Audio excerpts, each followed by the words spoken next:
So my stream on Discord is still fine, right? Yeah, so it looks good to me. All right. So I guess the first thing we should probably talk about would be defensive OSs before we talk about catching inputs. So the two main OSs that people use on defense and CF would be 17 ABC1 and ODOS. These two OSs are like really strong, and it makes opening up people really hard in Blaze Blue sometimes. So like, let's say you just have Naoto doing like normal stagger pressure on you like that, right?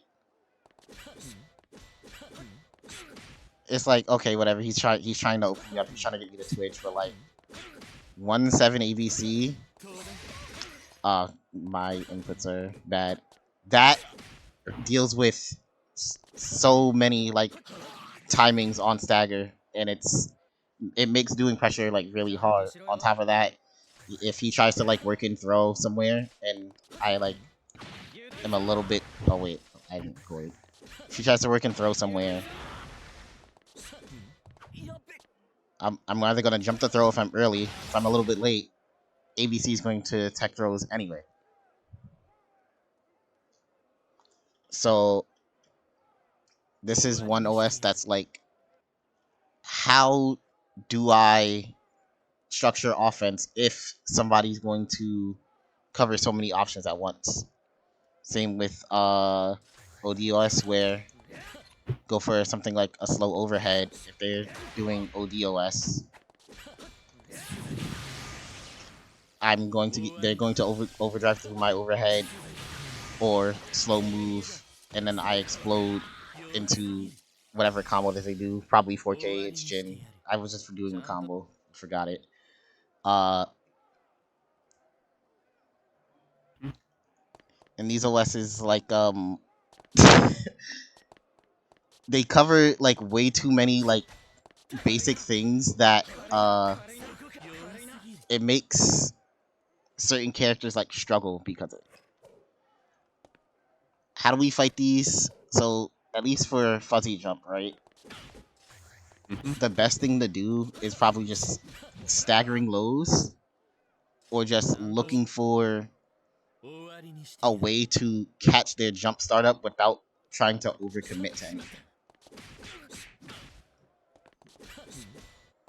Yeah, I think a big part of it kind of depends on how someone is structuring their throw OSs. But if someone is slamming 171 ABC, you can definitely just like play to either just regular TRM them a decent amount and just block like the initial jump catch with either gapless string or whatever, or just air TRM them. I think it's generally a lot stronger to like 1 or 4 ABC and then see like, oh fuck, I got my throw tech baited and then fuzzy jump. If you notice they're kind of just like doing it all in one motion, you can definitely play to stuff that a little bit. Exactly, right? So like, let me switch it back to doing like a tick throw or a TRM recording, right? So like, you've probably seen somebody do this in a tournament before, where you'll just see like 5A in the purple throw.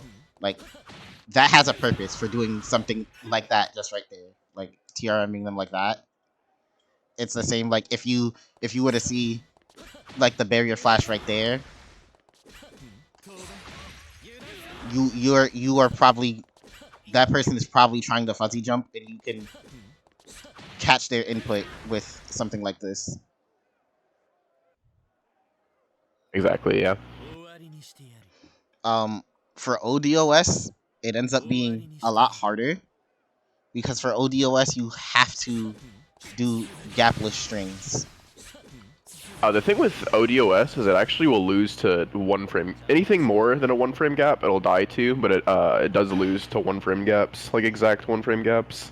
Yes, that is something I actually forgot, because it's kind of like coloring a button or something into OD. it's a little weird. I'm not. I don't remember any like natural one frame gaps on Naruto to combat to like talk about this real quick. If there's Yeah, it anything can you be. Oh, sorry, go ahead. no, I'm just saying if there's anything you know that's like a one frame gap just to show, it'd be great. Um, Actually, I think 2D 5D is a one frame gap with him, right?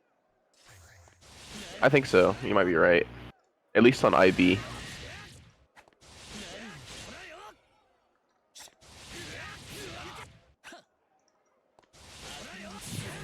No, it is Yeah, not. I think if you IB the oh, it's not. Damn. Yeah, I can't remember off the top of my head. Generally, like, I feel like the easiest way to just do one frame gaps is to kind of just manually. It just happened Oh, it right might there be on though. So IBB. Yeah, it's a good yeah, example of it. one frame gaps will kill this type of OS, so you can build structure around that. One frame gaps will also beat fuzzy jump, so it's just a good way of like checking things. Yeah. Generally on IB, most characters doing like jab into 2B will be a one frame gap, so that's like a pretty consistent way to catch it. But then you got RPS with DP and other reversals, and that's kind of the situation from there. Yeah, I like don't that think for ABO will Naoto, get because bait. Naoto's fucking 5A has a chunky ass like amount of hit stun compared to normal ones. But like most jabs, if you're not like Naoto or Azrael or Susan. Yeah, yeah, like a lot of characters are going to struggle to deal with stuff like this too. Like, let's take for example Makoto, right? Because Makoto can't like Makoto's gonna have a hard time dealing with this because her main way of catching jump startup is going to be with like non-lows because her only available low that's like great is 2B. So you're gonna have a lot harder time trying to catch somebody doing like down back, up back, down back with something that isn't a low because the whole purpose of the low is that you're able to catch them like those few frames of them not blocking low. That's what that low. That's what that low is for. So if you have a non-traditional way of catching jump startup like Makoto, then let me switch the order of where these characters are.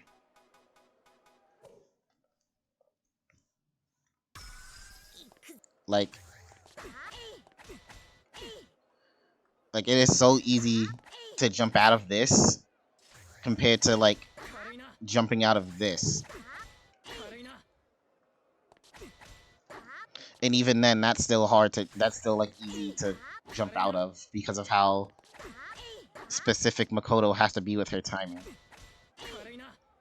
So if you have a character like Exactly, yeah. that, if you have a character like this, there is one thing Makoto does have is that she has a jab that only hits standing. So at the very least, you can try to catch the frames of them jumping with the standing jab like that. But this is like this is always going to be weaker than anybody that can like actually stagger lows like how Naoto can, or somebody like I think Ragnar can also do it because he can do like 2B, 3C, 2D. Jin doesn't do it amazingly, but he's still pretty good at doing it with just like stagger 5B, 2B because the threat of Jin 5B on block is still amazing.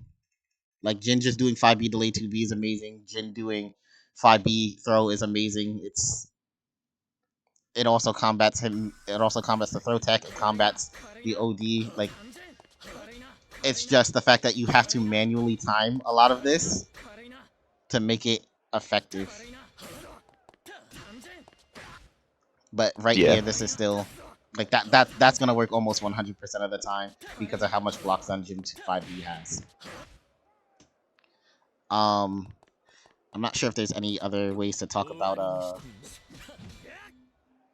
hitting 171 and going over hitting ODOS is very like straightforward. You have to do one frame gaps. Um, Yeah, I think something else to talk about is just no like we said before. MDF's movement on defense versus trying to hit a button. I think yeah. you probably have a better example of doing this than I do because my example was like using Naoto JD, and I think that's probably a bad example. Or nine.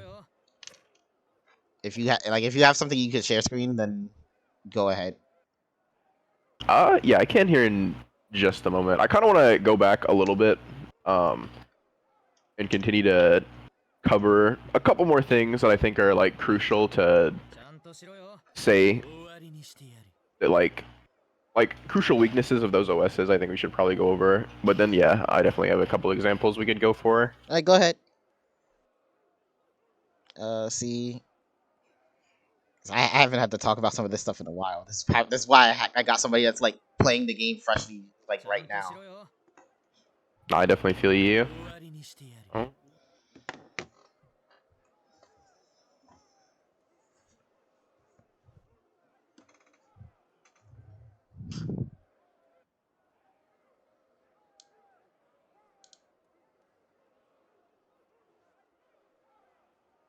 Let me do these characters actually, and then I'll boot up stream.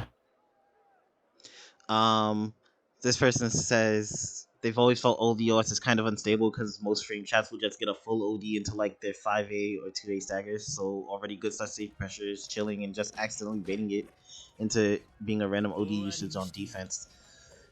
So Yeah. So ODOS is more so used for like commonly used strings or things that you like aren't the strongest pressure. So like you can use ODOS on a like weaker character. Like I'm showing like some stronger characters with Naoto and Jin, but if it's on a weaker character, say like Jubei or what is a good example of this? Hakumen for one. Like if you were to OS against like Hakumen trying to string you into like random overhead, then he's going to get punished really hard compared to somebody who has less commitment on their offense. yeah, I definitely agree. I think ODOS has its applications. I don't think it's necessarily amazing, but it's definitely like not bad in certain situations. Like you said, versus Hakumen, it can be decent sometimes. There's actually another variation of ODOS where am I gonna remember how to do it? Um, so essentially, if you hold 2A and are getting hit, let me just do this string like this.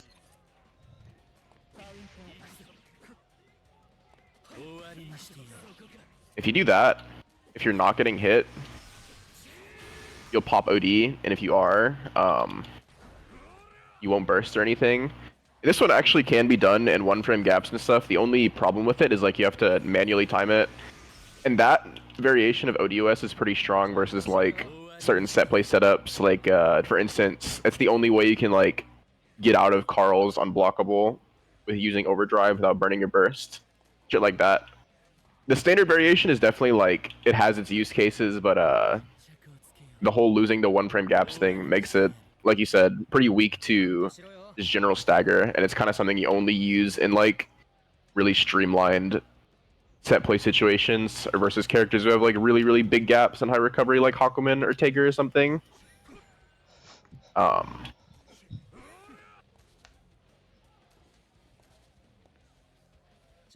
Personally, I don't use ODOS too much, or at least the standard variation, because I think it's a little better to just like hold and hoard your OD to just pop it reactively.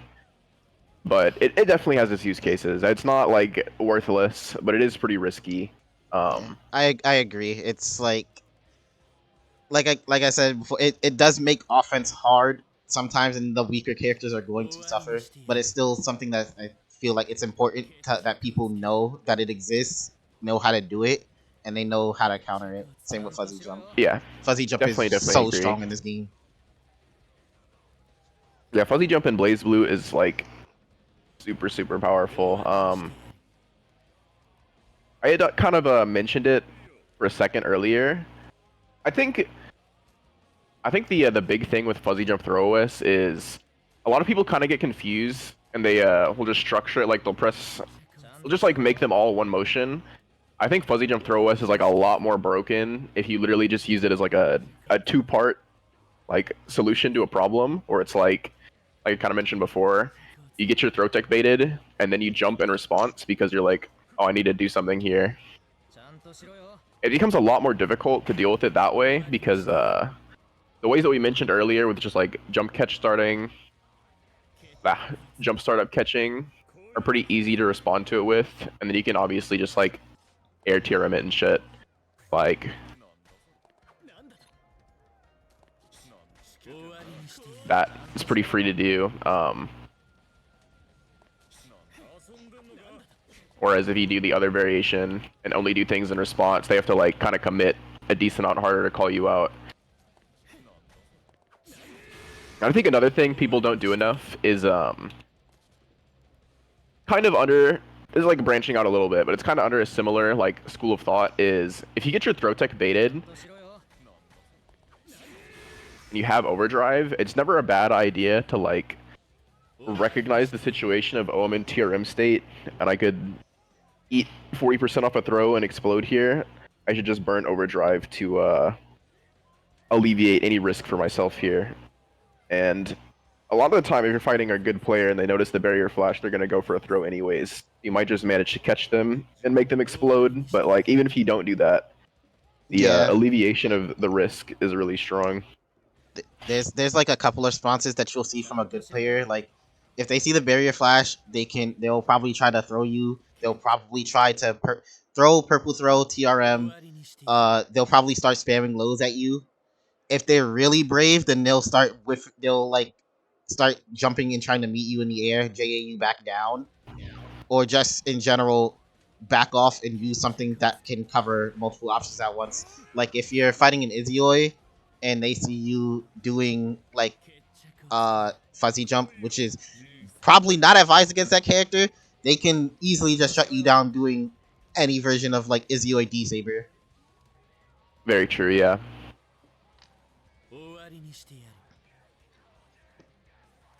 Uh, um, I think another one is just like Jin Snowflake. Jin can just put down Snowflake, and you don't really get the option like use most of these options, which is another form of counterplay. But like that's character specific. We should move on. yeah, I definitely agree. Kind of run out of room to talk about things. I think the last thing to kind of briefly touch on is in situations where you have like plus frames, if you can use a move that has like a sub 4 frame gap after the fact, it'll catch the jump start up, and that's something to keep in mind. But that's kind of all I have to talk about for that section as well. Um, what's next? Movement on Out. defense. Yes, movement. I'm gonna get a character that is bad at it and a character that is good at it.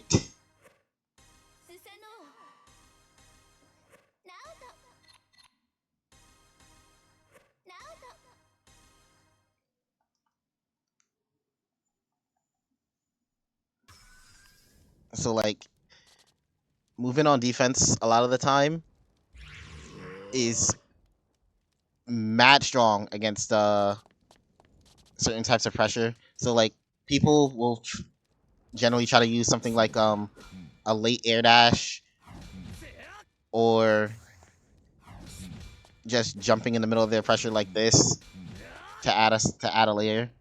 Um, a lot of characters can like try to dash under. I'm playing Susanoo right now, so I can't exactly get that to happen.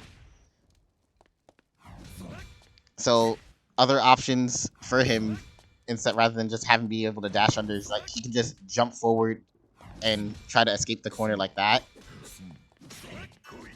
but then you have like early buttons and buttons like Naoto JD that kind of stop people from jumping forward like that. So like if Susanoo was looking to like jump out and I did something like this,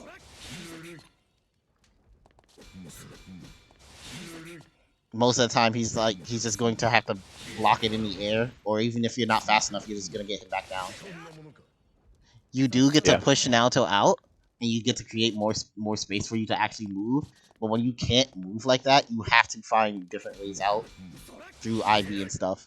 Like this is going to be like really important for trying to deal with so many characters, because offense in this game from certain characters is so strong to the point where you are going to get smothered sometimes, and you have to know how to fight it and deal with it. Like if Susanoo does this same type of pressure to me, where he doesn't have too many jump cancels, he just has 5A,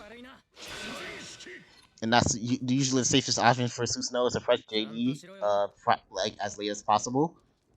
You can't do that to somebody that's aware and just runs out of the corner. I'm not doing the optimal punish right now, but that is the point. There are a lot of like pressure strings that you can fight not by just trying to anti-air like this and maybe possibly being late. Like if Susanoo did JC early enough, this is not good for a character with a crouching anti-air. Let me get Ragna.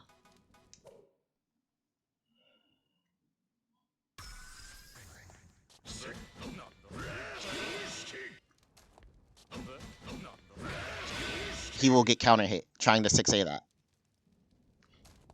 So rather than going for 6A immediately, just run underneath people and try to use movement in ways that aren't just like, oh, I need to up back, oh, I need to create space. You don't always have to create space to do things like this, but it's just good. It's a good thing to try to get in the habit of. Kobe, you have like anything you want to say about like trying to move? I have a decent amount that I could talk about, yeah. So, as far as movement goes defensively, I think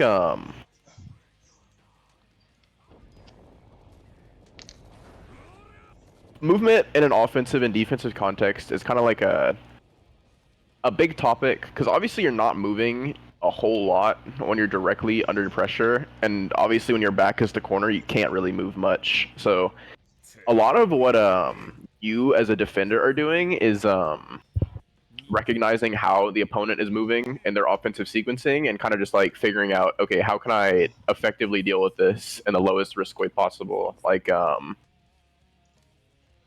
kind of touched on it before, but you can obviously like run under stuff to get out of the corner if people try to re-jump and do things like that.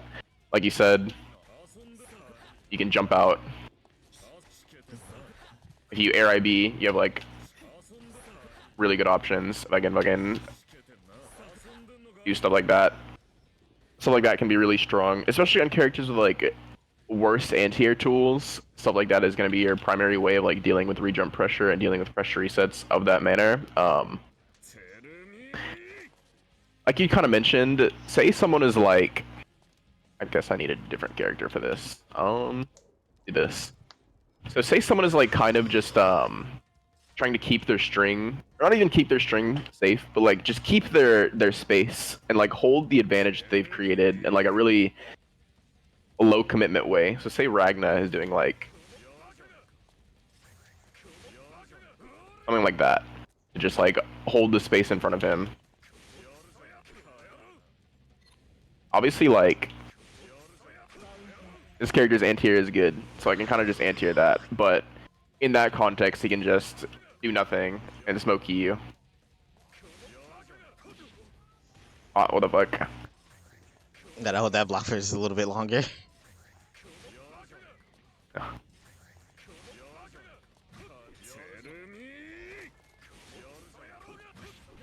Yeah. In a context like that, he can just commit to nothing and blow you up. So the question kind of becomes like, in a situation like this, how should I go about like fighting my opponent without putting myself into a big risk the way I just did. So one way is kind of just like forward advancing during your defensive like state when you have the opportunity to anti-air. This is still kind of risky. There's still a lot that you could lose to here. If they commit to like any other air action, you're still gonna get smoked. This is like I won't even say the layer one, but this is like the obvious response is just move closer to them to anti-air. But there are definitely better responses for situations like this. Forward jump in a situation like this, say he does commit to the JC. Let me make 2 recordings for this so it's easier. Yeah.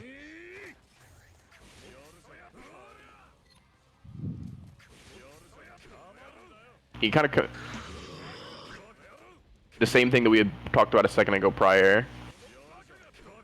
You can use the situation to air IB and get like an air action out of this state. You can commit to more than just double jump. Like you could follow the button, but that obviously has its risk because they are still plus. They just need to respond correctly. Double jump is pretty safe generally. Yeah. But already just creating the situation where you air IB, you have so many more options than just being on the ground and down backing. Like Ragna is like, okay, I blocked this. I have my double jump. I think he still has his air dash. He has air Yeah, blood. He has air blood scythe. If he wants to like hard gamble on them trying to recommit to their offense and like getting out of the corner, like there's like you have nightmare edge too to delay your fall after if you decide to double jump. Like you're making like you're making them have to guess a lot more on how to keep their space rather than just, oh, I'm down backing and you're either guessing between my escape options or DP. exactly. Yeah, it's really strong to just move in ways that you kind of force a little bit more from your opponent. Like I guess another thing would be like another good example might work. If I can hit my dash. Or are Let's do this. you trying to like dash IB? Yeah, Yeah, that is something I didn't want to talk about because that comes up against 9.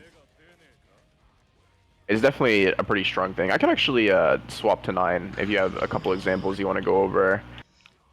It would mostly be just like how to deal with certain spells like amethyst and pressure, like because they like to do like either space out amethyst or rock, at least nines nowadays, and those two have like two separate answers. One would being just like the rock just being like, yeah, air IB barrier it, but like doing just dash dash block barrier against like something like amethyst, or what is the other projectile spell? But I think it's mainly Like amethyst. the energy ball. I'm forgetting the name of it too. But yeah, just do like a blocking into amethyst because that's like the easiest one to show off. It's Got it. water fire. Yeah, like Got it. they like against like certain types of pressure like that, like where you can just dash IB and mess up their frame advantage. There's a lot of like cases like this where you can gain space against somebody while also just like messing up the flow of what they're trying to do. Because usually after a 9 throws amethyst, she's most likely jumping, or she's looking at what your response was already. Yeah, for sure. So being able to like throw off what their normal response would be is just like it goes back to what you were saying before. Like, yeah, the person on defense probably wants to anti-air Rogna 60 into JC, but the fact that you as the defender have multiple ways of combating just the JC in general makes them have to think like, hey, yeah, this option needs to be covered in a different way, and I need to restructure my offense for it. Exactly. Yeah.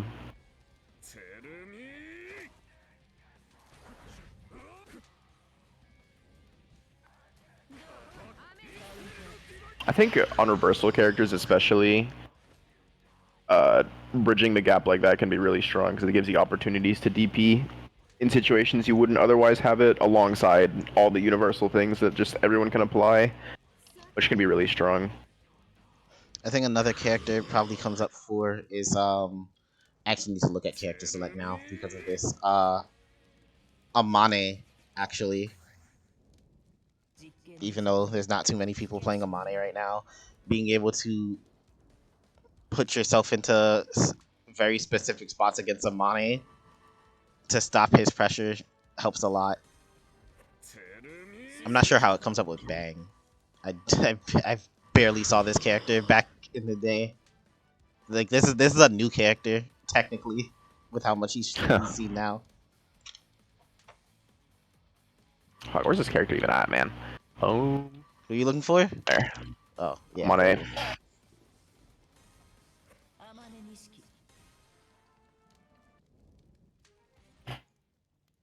is. So, what strings? I don't play this character like at all. He does like 5B, 2B, 1C.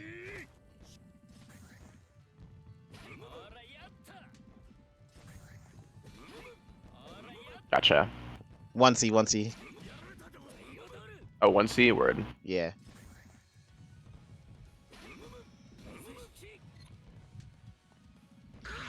Yeah. When you have strings like this, where like he's depending on a very like spacing dependent normal, where he can only do this at specific ranges. Being able to like yeah, like that. Being able to do stuff like IB and then dash out of the range of where that normal hits. It's pretty strong for sure. This It this obviously is once again like if you have a character that like can't run or a character that has a step dash, it's gonna be a little bit harder for you. Like if you had a character like 9 where like the gap is probably not big enough for her to dash out of it, you probably have to hold something like that. But it's the concept of moving out of their string is mainly what I'm trying to get about here. yeah, I feel you. I think it's pretty strong. It's definitely one of those things you need to lab really hard, and it like kind of depends character by character, but it's strong. It has its use cases for sure. Like Coco 3C is another example, though Coco 3C isn't always gonna have a gap on it, so you kind of have to fuzzy your dash barrier in ways that you're not gonna get caught low. But like Coco 3C does shit like that. There's certain characters who can kind of like almost dash barrier into stuff like Rachel Instant Overhead, which I kind of want to show that now because I think that's a pretty interesting dynamic. Let me pull that shit up. I think Coco can. Also, something that I just want to say, like it's a quick tidbit. Just I being in general, uh, to build meter, like farming meter on defense with IB, regardless of if they're like, even if you don't escape and they're just doing gapless strings, just farming meter with IB to get counter assault to get your super is going to be like a long way for a lot of characters.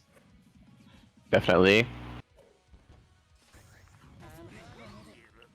So don't be like afraid to like just block something out, especially if the character isn't a like heavy mix up character.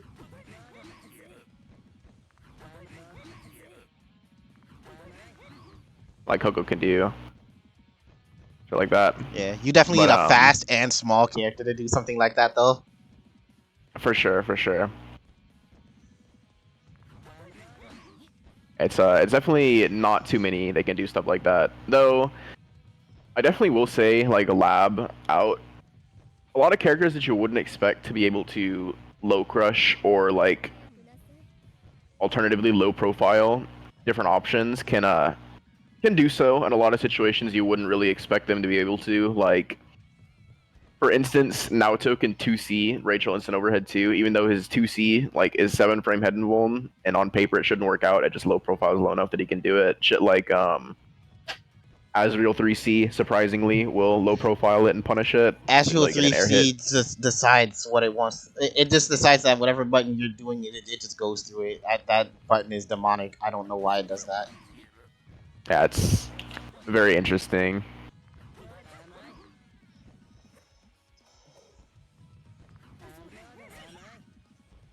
Like I kind of mentioned before, I just programmed the low string to be like same frame timing. You can, a lot of these scenarios, you can kind of fuzzy your inputs in a way that, like, they have to really go out of their way to catch the string timing. Like in the context of Rachel, she'd have to do her 2B instantly and make it not a 50-50 to catch you and stop you from doing this.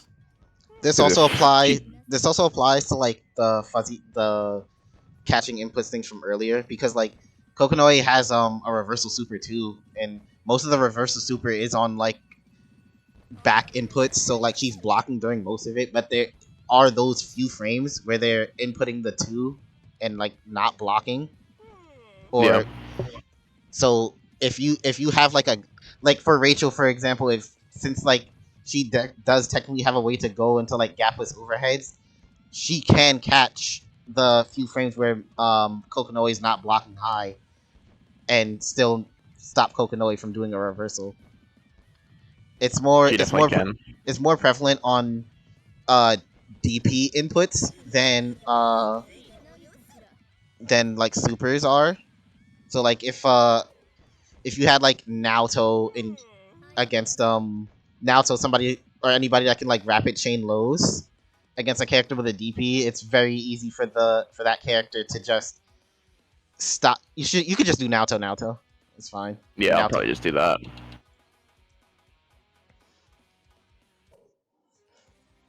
Like just have him do like 2A 2B 2A 2A 2B 3C, and it's Yeah, like if at any point you try to like mash DP during this, it's very easy to just catch the input of the DP because of the few frames that you have to use to go from down back to forward. If only Bang had good lows. I mean, you have a pretty good two true. A, but yeah, it's another it's also a hard thing for Bang too. That's a Make my 5B 8 frames again. But like you got. But with Bang, you press that 2A and you take them all the way to the corner. So that's your trade off. yeah, definitely not bad. But yeah, as far as DP catching goes, staggered lows are definitely like the way to go. My DP inputs are just too clean. But Nah, you getting hit.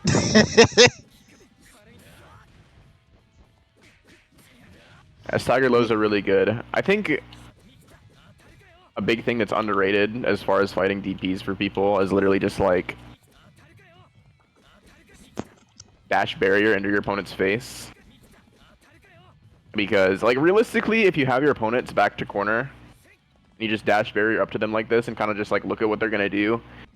This isn't a game with unreactable throws for once. They're not gonna like Abari throw you into the corner and you're not gonna eat shit that way. If they jump, you're literally just standing in their face. You can just easy easy cover it with an air throw. rising Yeah, JA to Naoto case like Phantom Pain sometimes if you're feeling confident. Like there's a lot of low risk ways for you to bait the DP and not or like try to catch them DPing without actually dealing with the DP. exactly. If they do DP, obviously they explode and eat a shit ton of damage. Then like the only semi-favorable outcome they really have in this kind of situation is like they can mash DPRC. correctly. Or yeah, if they have meter. But like even if they mash correctly, even if they have meter, the situation's not necessarily great unless you have like one of the better DPRCs like Ragnar or Jins where you can kind of stay grounded. But like if you have one that forces you to go airborne, you're not in the best spot necessarily. And then even if you do mash properly in a situation like this, like say you know he's gonna dash barrier in your face, so you're like, okay, I'm gonna just like do a block string, I guess, with this like advantage or like quote unquote advantage I've created for myself. If you're in a bad spot positionally, it doesn't really matter that much because they're just gonna IBB you back into the corner and then just like stare at you and remain in the same like unfavorable spacing game that you're in 2 seconds prior. Um, Naoto's like okay at doing this, but his strength lies a little bit more in his direct button for button pressure. But a character like Ragnar can really just bully the fuck out of you with this concept.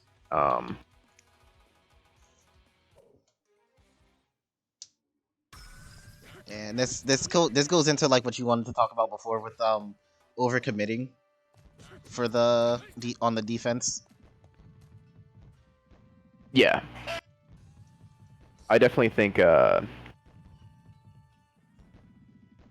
like committing to actions on defense, like outright, it's very rarely going to be strong. Like if you commit to actions on defense, you better be right and you better like hit your opponent. It's kind of where pressing buttons defensively is.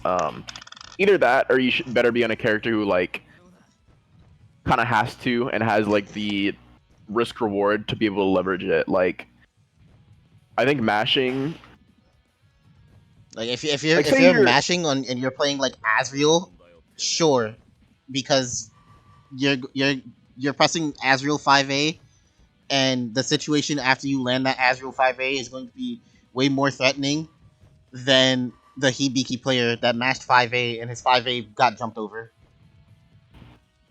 exactly. I hard agree, and also think the dynamic shifts a little bit if you have like a really strong like range stagger mash button. Like the spacing bullying ideas work a lot less against a character like Susan, where it's like, oh, I saw Ragna do like 5v2c at this character's length. Naoto's kind of like, I can't really do much. Susan's like, I'm gonna kill you. I'm just gonna press 5b and maybe punish your whiff outright. Yeah, either punish the whiff outright or catch the redash in with 5B because it's 5B. Like he kind of has the same 5B as Ragna, where it reaches at that range and it's really fast. And the reward Susanoo is gonna get off of that 5B compared to the reward Ragna's gonna get off of his is like It's a he pretty big divide yeah. sometimes, yeah. Um,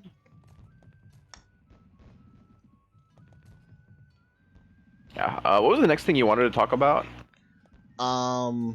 Let me go back and check the topics we decided. Got it, got it. Oh, backdashes. Ah, Because one thing about offense in this game is that there's a lot of ways for you to like OS backdashes or OS DPs, but you can't always cover both. And prioritizing which one to cover in which situation and depending on the character. So like backdashes obviously are not all created equal. You have Izanami's backdash and then you have Noel's. yeah. Where if you're doing something to like fight against Noel or not fight against Izanami that would normally catch backdash, it's very like odd. It's a very high chance that Izanami is going to outright avoid what you were doing to catch her backdash and then punish you. So let me get this character, and I'm just gonna get mine because I know it works.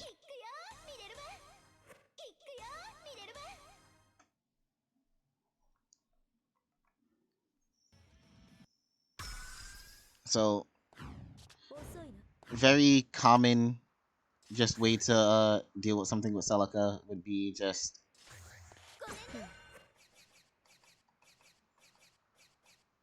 me take them off of block. So as Celica, I would do something like this, right?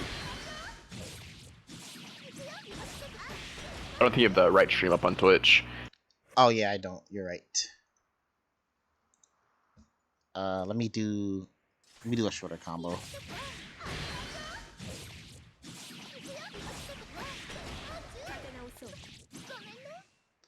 That should come out properly.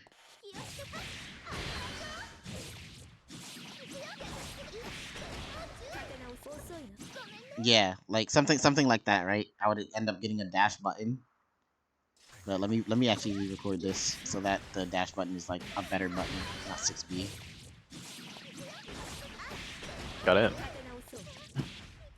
Yeah, like that. for most characters, this is going to work. Against Izanami, it is highly likely that she not only invos through the safe jump, she's going to do this too. Oh wow, I'm very lucky that that actually worked. But a lot of characters do not have the luxury of being able to actually hit Izanami out of 2B. Yeah, this is true. So, in a lot of cases, I'm gonna use this button instead.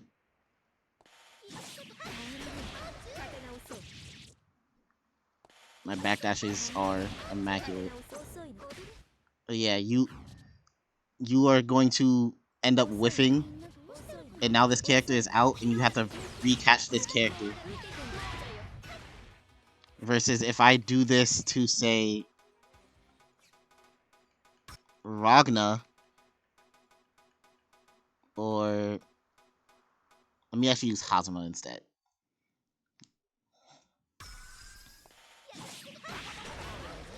Oh, his hitbox.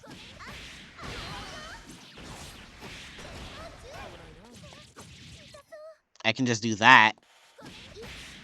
It's a lot less of a commitment than what I had to do to catch Izanami. But it's still going to work because he doesn't travel as far. And he doesn't recover nearly as fast as Izanami. Yeah. So like your backdashes like play like an insanely huge role on defense, but like the way people have to catch them can usually put them at disadvantage if they're wrong. Like, Yeah, I definitely agree. as Bang, this is another option you don't have, and I see you have Bang already. Yeah, Bang's backdash definitely isn't amazing. It's okay mid-screen, but yeah, it's generally not the best. You have to deal with me use. I'm gonna get an egregious example too.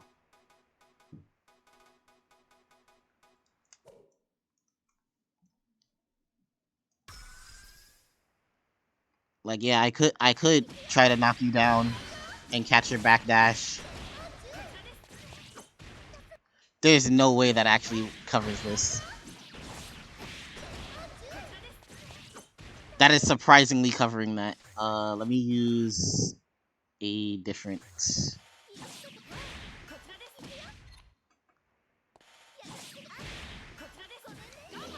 That can happen to you, and then Yeah, for sure. you end up losing the game. I think, I mean, Easy Yoi's defensive rotation is like broken. It No one is. That's will why I said I'm ever getting an disagree with egregious that. example. But I think the big thing that people don't do too much against her that they probably should, which I mean, she still has answers because she has a really good defensive rotation. She can foe riser you, or she can like in some situations just anti-air you outright with the if she really calls it out with the mist finder. But you do like safe jumps that are really delayed. Since her DP is so slow, you can do safe jumps that like hit really late into like almost into the active frames of the DP, like DPs that wouldn't safe jump a character like Ragnar or safe jumps that wouldn't like safe jump a character like Ragnar or something. You can sometimes catch her still on her backdash. But it's a very situational situation. I think Naoto actually has one that is good for that because of Let me not try to do this. Actually, let me just leave that alone. You can continue with what you were saying because I remembered what it is and I'm going to mess it up.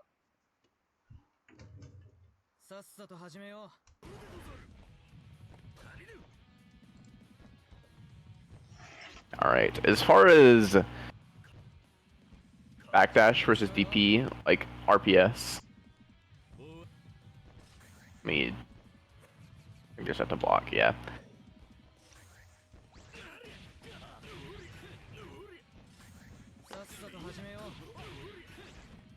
I'll do this.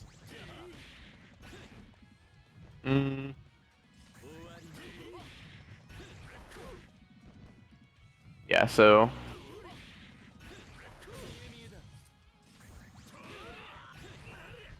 oh my god, I can't do inputs today. It's over. Uni's been fucking my muscle memory. This isn't gonna work, is it? Yeah, nah.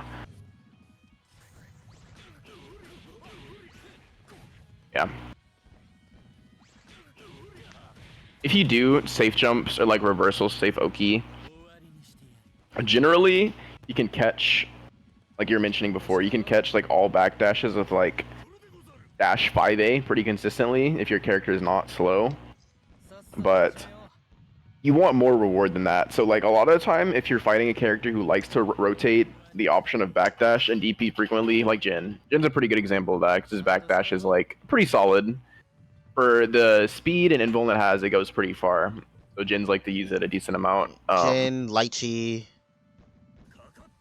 Lychee for sure. Azriel's another good one, but Azriel's kind of a weird case because of how slow his DP is. Azriel's like you can kind of cover both if your character is good enough. Yeah, I think the main thing with Azriel is it's weaker in the context that these characters like to do it and just like wake up RPS, but it's like stronger in the context of like in the middle of your string he IBs and he backdashes and he can't really do shit about it sometimes. 100. But I think the a big aspect of like fighting the RPS of DP versus backdash is kind of just like committing to options that like you either want to commit to an option like I kind of demonstrated a second ago where it's like a really safe option that covers both for relatively low risk, or you want to commit to an option that will just like kill either or like outright. Like, oh my god, my fucking timings.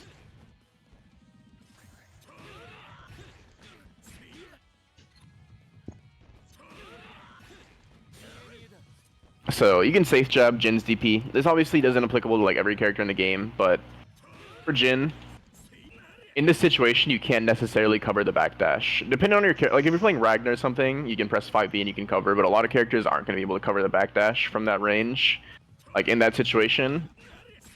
So you kind of go, okay, my basic option to beat DP doesn't really work here, so how should I like structure my RPS rotation to like give me the most bang for my buck whenever I think they're going to perform like different options? You kind of just look at the situation, you go, okay, I think they're going to backdash on this next wake up, so I'm going to do something that will just like blow up backdash and make them explode. Like, so, and then they eat 5k damage if you're playing bang. Or even if you're playing like Ragnar or something and you press 5B as a meaty, you can get a lot of mileage out of it. Like, you don't want to engage with RPS if you don't have to. Like, if you are really unsure about what they're going to do, sometimes it's not a bad idea to kind of just, like, evaluate the situation and wait for them to do something and then respond. But, like, if you have the read, the thing that you should do is definitely just, like, cash out with your highest reward option. And, generally, you want to make sure that your option that you're committing to is, like,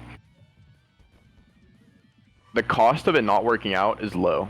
Like, for instance, out of the two that I just showcased, the fucking 5A like jab, safe jab.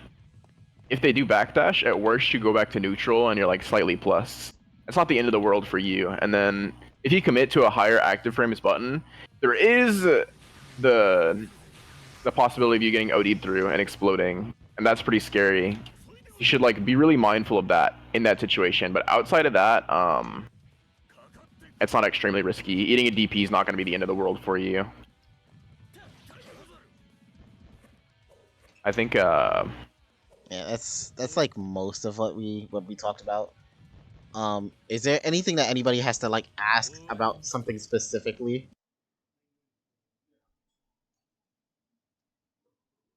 yo, it's good. Thanks for the raid. Yeah, any questions would be nice. Anybody got anything to ask? Make it a how to train IBB as a newish player. IBB is one of those things where it's like kind of just play the game more, and you'll just start IBBing more. Like play the game through the lens of I'm going to take losses, trying to train my skills to IBB, and it's gonna be fine to do so. and just Yeah, practice it. And then outside of just playing more, you can also just like literally lab set common common strings and strings.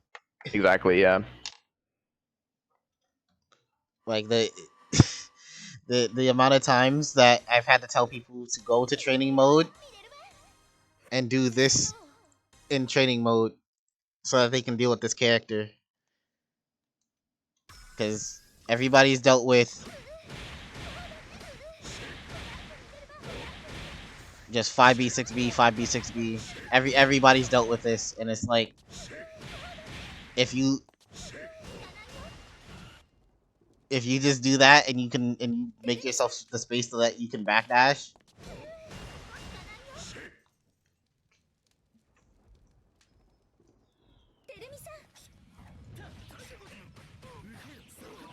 like it goes a long way to just just setting just like practicing against common strings, or like even just have them do random true block string. I'm bad right now. I'm on Mark of the Wolves timing for my IBs. Like just start setting random things that you can IB, and eventually you'll just get into a rhythm for it, because Blaze Blue IB window is very generous. It's 8 frames, so you don't have to be super on point like you would have to be in like a Guilty Gear, where it's I think it's 3 frames in that game. It like once you find the rhythm for like doing it against general strings, you'll find yourself just IBing naturally against a lot of the cast. You don't always have to be IBing, but doing it just farming meter, like I said earlier, is just good to do. For sure, yeah.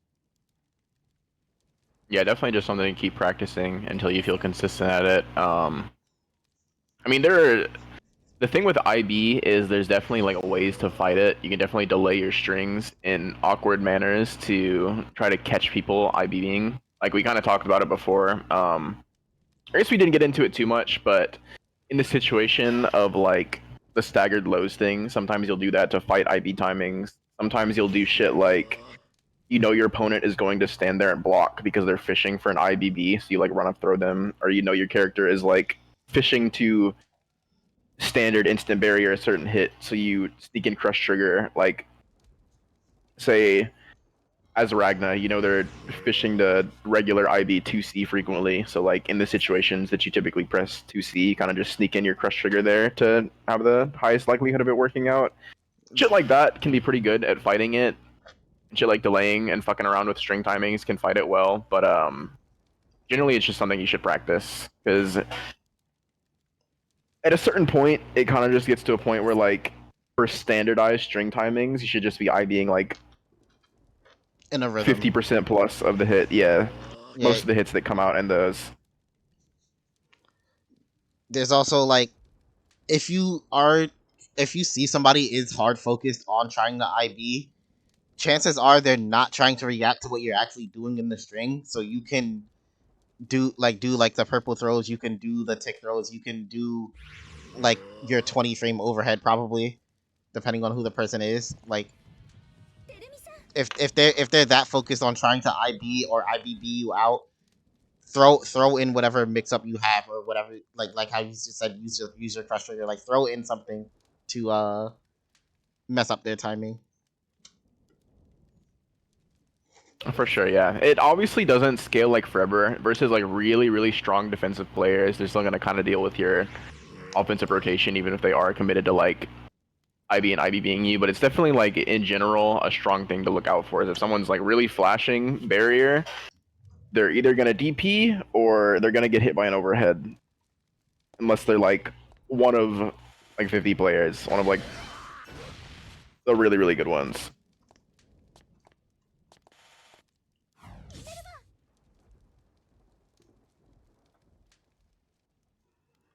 You're doing the stream on your end too, right? What's up? I saw you streaming on your end too. You said something about a raid. Nah, they rated you. Oh, I don't see that in my chat actually. Like my chat on my end is like blank. Oh, for real? Damn, Oh, the healing potato rated oh, you. oh. Thank you. Actually, I just now it's not blank for whatever reason, but my chat was blank whenever I hovered over to it.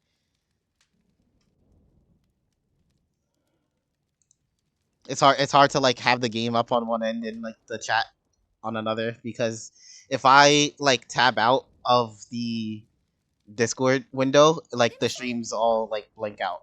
So I'm trying to not tab out of Discord. Yeah. Word. Is there anything else before we try to like wrap this up? I don't really have anything off the top of the dome.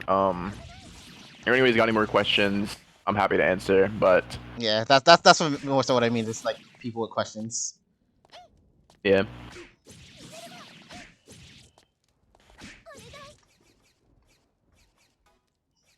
Also,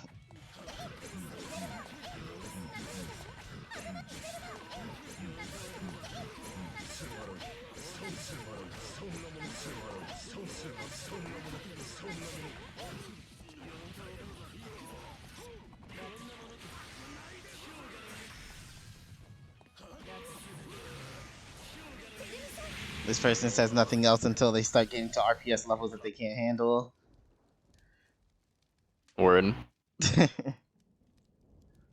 First chat from Raider. Hello.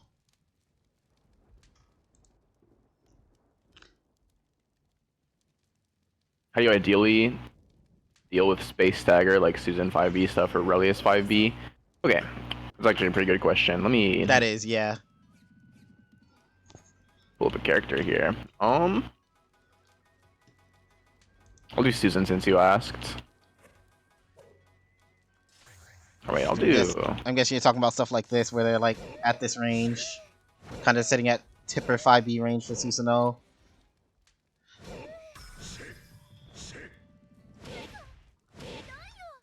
Like this range is like good for him, but like also if he wants to capitalize off anything here, he has to one, be able to react to the fact that he hit you. Two, there's also you can do what we talked about before, how like you can just Oh, you gotta swap the scene. oh yeah, you're right. Yeah. So one, you can take a low commit option, like just dash blocking into the 5B, the second 5B. Let me do this a little bit closer together. So like you can dash block into the second 5B. You can mash on these if you're confident in the mash. It's not always recommended if your character doesn't have the risk reward. Celica has the risk reward to do this. If I can like actually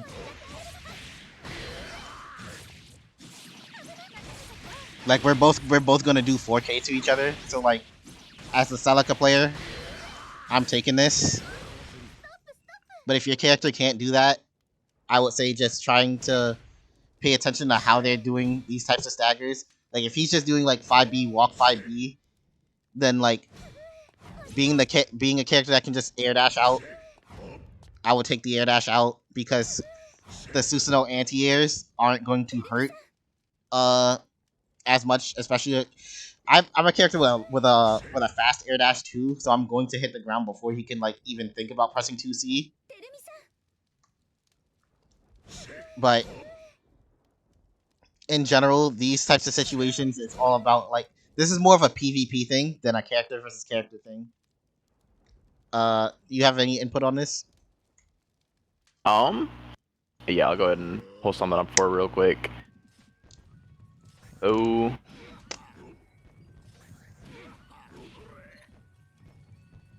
Like you said, it depends a lot on character. So Bang, for instance, is a character who like I can't really challenge. Like I can But in the same breath, like it's not very strong for me to try to challenge this, like with dash 5B or something.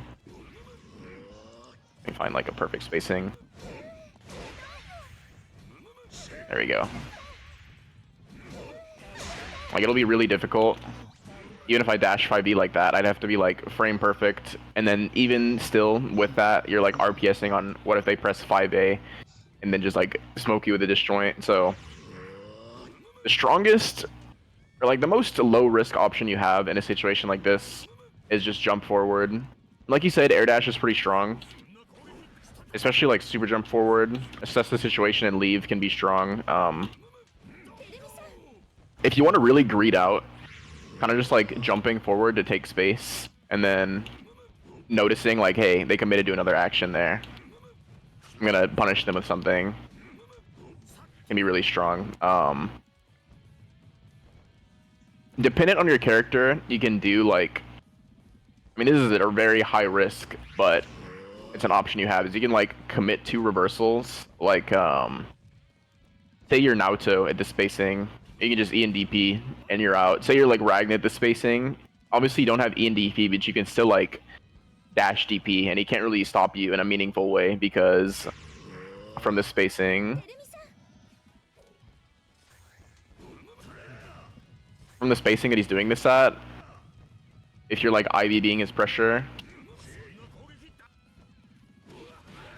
if I have the timing.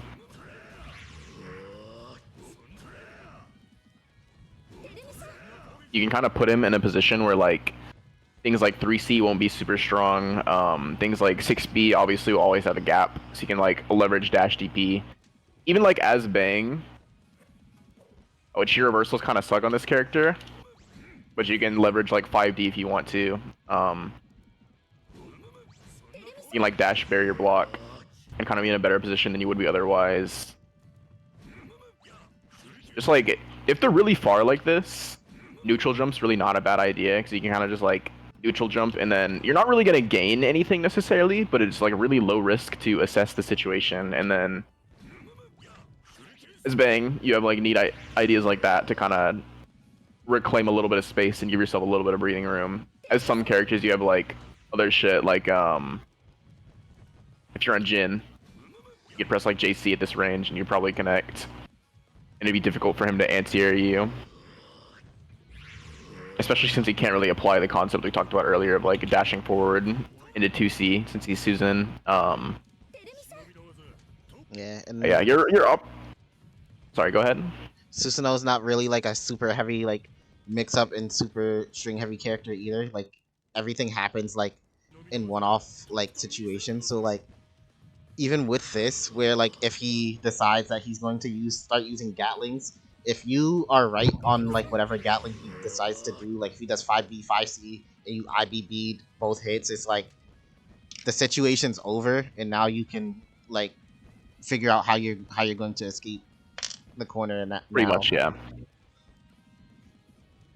I think another big thing about the way you should like view and weigh the risk reward for the situation is recognize that characters, once they start, like, don't get me wrong, mid-range staggers are really strong, like for lockdown, and some characters like say Ragnar for instance can be really good at just like putting you in a box and just keeping you there, and like they're pretty comfortable just kind of standing at this range and like playing like quote unquote footsies with you where you can't move and they're just gonna lock you down and And hold you there like it's forever, but you're yeah, not at that's direct threat. actually a very like common spot for like a lot of characters in CF in general, where like that range you just at is like the I'm giving you space to make a mistake, and I can react to almost all of the options that you try to do. Exactly, yeah. So the way you should kind of think in your mind, since that's their mindset and that's why they hold that spacing, is like you don't really have to give them a mistake to begin with. Like, say if you have the life lead in this position, what are you like realistically at threat? Like, what's gonna happen to you that you need to commit to an action and put yourself in a health disadvantage if you're wrong? Like, if Susan's halfway across the screen, like, yes, he's gonna smoke you if you try to press any button. Yes, it's really difficult to like directly get out of the corner, but if he does 6B from this range. You just IBB him out and keep him at the same spacing. He can't. He's not in range to throw you. You're not really in direct threat of like mix-ups like that.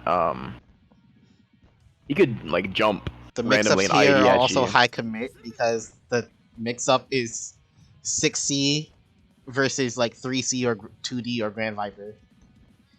Yeah, even regarding 6C, 6C is pretty low range. It'll whiff at a lot of these spacings that he likes to play. Generally, you only have to be scared of 6D. I think it gets the RPS becomes a little scarier when Susan gets close enough for 6D or 6C because the fuzzy is like kind of dumb. Yes, But yeah, 6C 6C 6D versus 6C 2D. Like yeah, that's when you actually have to be afraid when you actually block the 6C. But if you aren't in range for 6C to actually hit, then it becomes a lot harder for Susanoo to maintain like a reasonable threat. Like it's like I said before, like if you IBB him, or like you just said, if you IBB him, he's going to be in the same spacing and he has to try again. It's like, yeah, he's still plus, but he's not gaining anything, and you're just constantly building meter because you're IBB. exactly, yeah. The meter gain for IBB in this game and for like barrier or insta block in general is extremely high. It's actually the highest it's ever been in this series in CF2. I think it's like a straight up 2 times multiplier. It's really big. So they're just like playing defense for extended periods of time and just IBBing a shit ton of stuff. Even just like regular barriering because it's not like you're in huge threat of getting crush triggered and eating a shit ton of damage very frequently. So they're just like kind of letting your opponent just fucking try to open you up, depending on the character, and just like holding down back and fucking chilling and building a bunch of meter can be really strong, especially at these like range spacings we're talking about right now. Um, Well, oh, there were so many questions. I hate the fact that I can't like look at the chat and So somebody said something about the stream being paused. When dash block make you vulnerable after the IED cross? Yeah, there's a lot of questions that did not get answered. Sorry. word. Yeah, let's go through a couple of those then. Let me open the stream in another window so I don't have to keep closing my stream to look at chat questions. Somebody's actually answering one right now about auto block. Yeah, auto block in this game pretty much only triggers on true block strings. So Yeah, if that string you just said right there, 2A 2A 5B 2B with Ragna, if if all of that is a true block string, then if you literally let go of your stick, you will auto block anything that isn't that 2B, as that person said. But if you hold down, even if it's down forward, you're going to auto block literally everything in that string.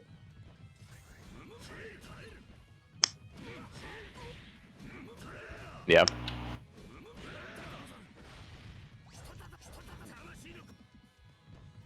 Yeah, essentially, it's exactly like you said, auto block. If it's a gapless string, you'll just keep blocking, but you always have to, you'll always auto block mids, and outside of mids, you have to kind of pay a bit of attention. I think, if you get like fuzzy overheaded and you're holding nothing and you're on 5, you'll still block that, but that's like the singular exception that doesn't really come up too much. Just make sure that's the case. Yeah. Yeah, sorry to people in the stream chat that actually ask things. It's like very hard to keep track while also having the game up.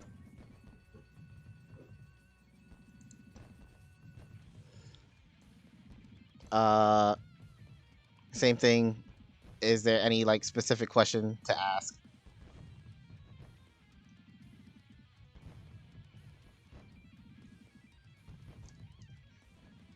Mm-mm.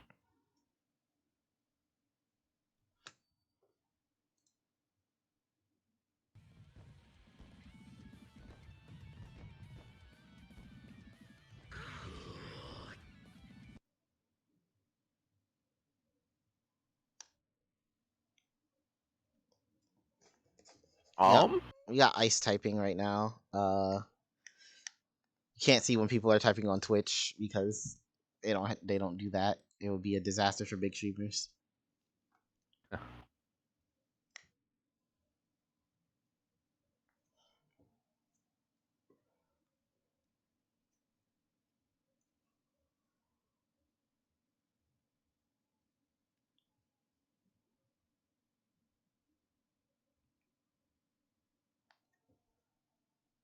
How do you approach ground to air when you have bad anti-airs?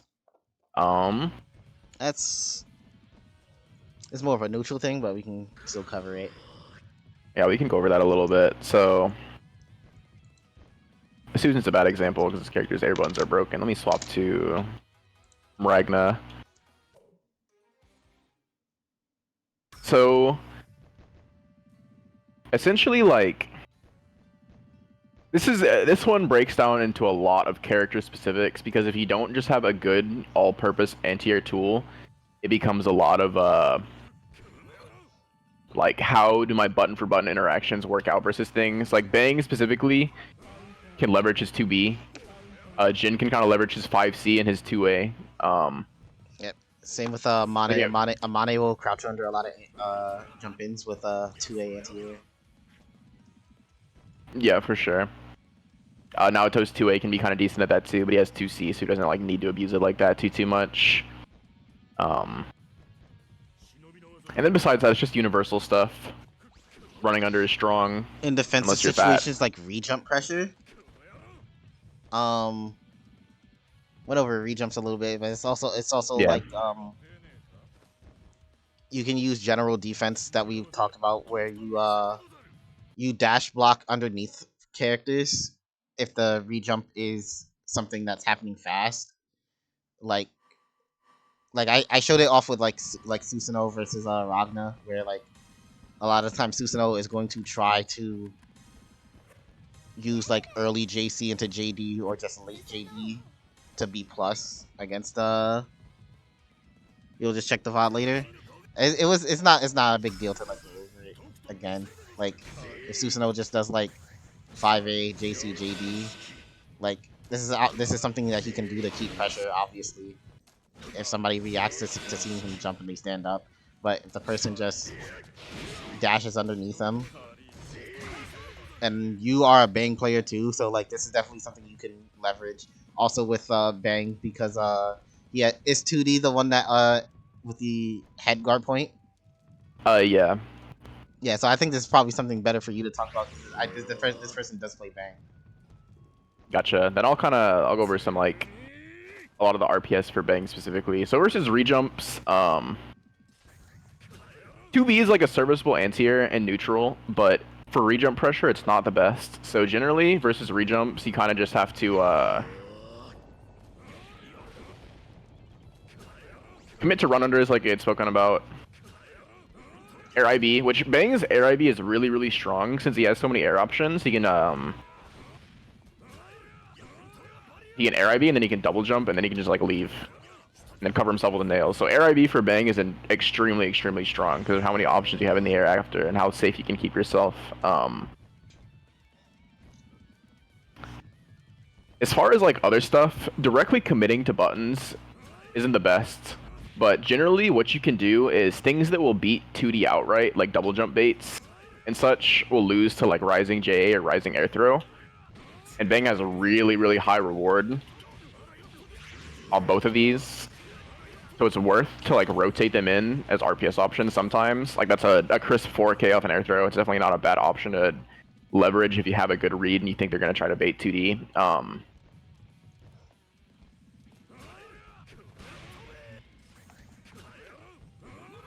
Let's see that. So 2D is interesting all around because let me record a few different things to kind of cover some shit.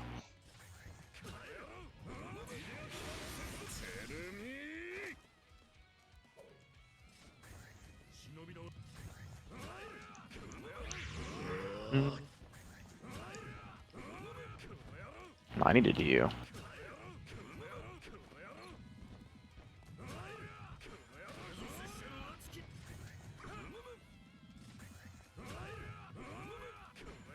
That should.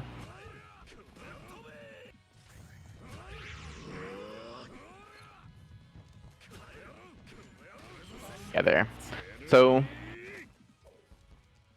kind of the basic rotation of options for, like, you have all the basic shit. You also have, excuse me. Have all the basic shit mentioned. You also have 3C, which you can kind of use as a low profile, and like, it's like a run under with a more of a low profile, but more startup.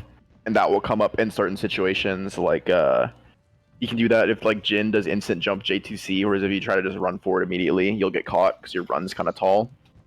So that's like the universal RPS that Ben can employ. And then as far as 2D goes, there are a few different things that you can kind of think about. So a big thing to take notice of is that if you go directly into explosion frequently, there are a lot of instances where they'll be able to punish you. So let's do these two. The first one, you already saw it. I'm sure you've seen it many times before in game, is they can jump cancel directly off the hit and kill you. Or they can also just OD through it. Which this one is tough to beat. Because there you get blown up. And if you no cancel it, it's also not the best spot to be in. So you kind of think, okay, how do I fight these options? Well, you kind of have to employ your different follow-ups, or just like playing around no cancel. So like here, if I do no cancel, I'm pretty much safe. Oh shit. I'm not plus enough to like mash 2D again, but I am plus enough that I can just like block. I'm chilling in that regard. So you're pressing it and you're taking like no risk to do so. You can also just commit to teleport if you think they're gonna try to stop you like that and just leave the situation entirely. You can even do like close teleport, and it doesn't really like change how much recovery you have on the move since the teleport's instantaneous. You kind of just side swap them into the corner and take. It's a similar situation to like whenever you dash block into someone under pressure, or like their back is the corner. They have the button for button advantage, or they're like directly pressing buttons against your block, but their position's really bad, and you can kind of force them into a worse position from there. So you kind of just leverage both the no cancels and the teleport and the explosion follow-up. And then as far as dealing with overdrive, overdrive kind of beats a lot of them. You can delay, just like you can delay teleports. Which delaying the teleport doesn't actually like change the startup of the move, because the teleport, all it does is just, it literally just moves you. It doesn't change when the move starts up itself. But delaying explosion does actually delay like how late explosion starts up as a move. So if someone is pressuring you in a way where they're fishing for 2D, trying to bait it like that, just delay the explosion. Like your most low risk option is already going to be no canceling. So just commit to no cancel, and then if they OD through your shit, then just do delayed explosion. They can do like micro delay on their OD to OD after the window for delayed explosion is already gone, but like that's like a layer bajillion, and at that point you can kind of just already delay your explosion on a read, and then you should still catch them. There's certain timings that are super specific where they can kind of cover everything, but it's really tight and really difficult to get in the moment a lot of the time. Yeah, that's kind of the RPS regarding that.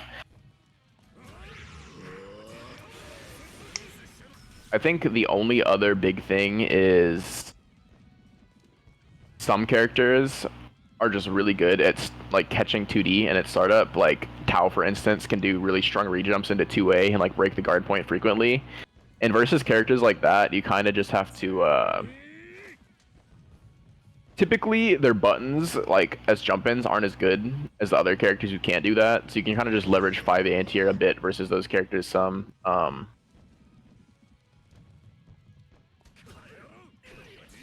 5B can be decent. Probably not versus Ragna, but it can be decent. in some matchups. Like I know versus Naruto and I know versus like Tao, 5B anti-air can be not bad because it's a hitbox is pretty solid. Let me pull it up for you. That shit at. Like not the most amazing, but it's decent. It can be serviceable to a trade, and like it's one of those things where if you trade with an air normal, you're on the ground with a B normal, you're gonna get a combo. So trading there is super favorable. But yeah, that's kind of the RPS there summed up. Your most consistent and your best option is always just gonna be just fucking air IB the stuff. And plus, if they're playing in a way to like play around 2D, a lot of the time their jump cancel or their air button is going to be like so delayed that you're not even going to have to air IB. And then at that point, you literally just like jump out of the corner, and swap sides with them, and fucking chuck D-nail, and then you're in the most favorable position ever. That's pretty much it though, as far as the rejump RPS from Bang. There's not too much other stuff to mention, at least without like prior setup. If you have like a bumper in the corner, like say you started offense, then you got DP'd and side swapped, you have like a bumper in the corner, you can play around that some. If you have like overdrive, you can kind of play around that to a degree. Like what would be a good example?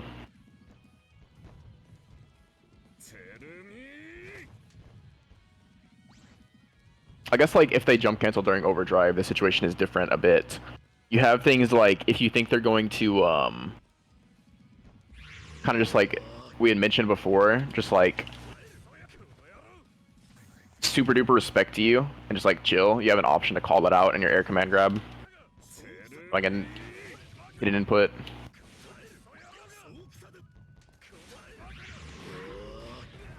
But yeah, that's the things that I mentioned before, like the basics of the RPS are on Bang's anti-air for situations like this. Midstream you got 2B and you got like 3C depending on the matchup, but not too much different.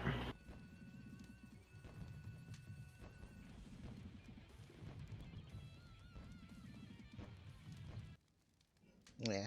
Um, I think we've covered most of like not even most all of yeah, I think we points. probably are good. Yeah. Um, I'm not sure what I would do next for the channel, but if people have like ideas or something, let me know. Because like we had the Adroth thing 2 weeks ago. I did want to do the VOD review, but people didn't really show up for that one.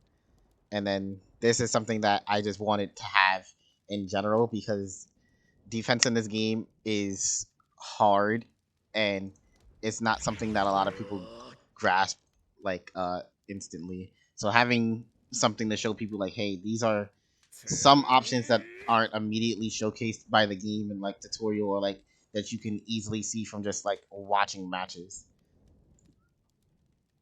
Do offensive mechanics.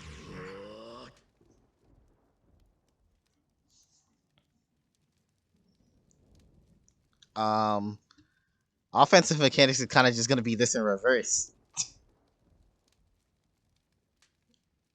Yeah, pretty much. I feel like there's a Characters. bit more to speak on as far as like spacing control goes with offense, but it's like it's similar ideas to what we highlighted here. Character specifics. Yeah, I would have to find somebody for the character that is willing to talk for a few, like an hour or so.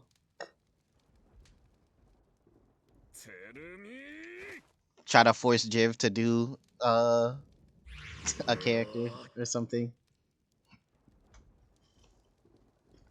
Because right now I'm like so focused on like City of the Wolves that talking about this game, I can barely get past like the basic part of like each section.